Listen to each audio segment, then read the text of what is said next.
Bismillahirrahmanirrahim.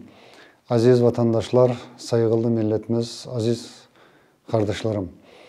Bugün elbette ki hep bize sorarlar, bizlere sual verirler. Neden bugün millet ana vatanını terk etmekte?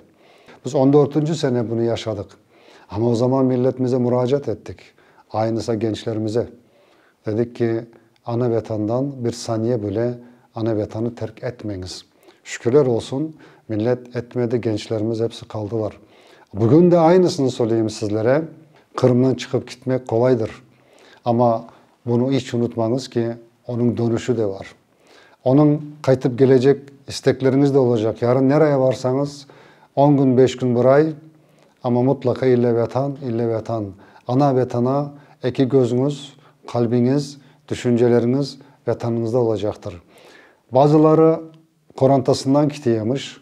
Bazıları bala çağasını, ana babasını, karısını bırakıp gidiyorken ama bu çok bir acınıklı bir hikaye. Çok acınıklı. Geçmişimize baksak o kadar dop dolu ki bu hikayelerden acısından tatlısından ondan ibret alınız ve tekrar o hatayı yapmamak için düşününüz, çalışınız. Vatanı terk etmek olmaz.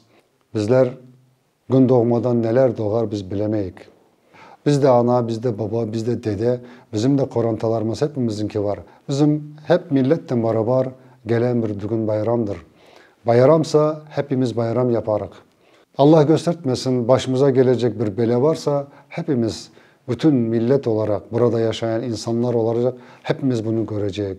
Onun için varsa bizim ömrümüz biz onu yaşayacağız.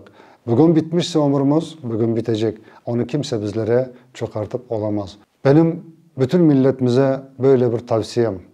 Birlik beraberlik içerisinde düşünürsek, yaşarsak ve ona göre kıyas edersek inşallah geleceğimiz çok güzeldir.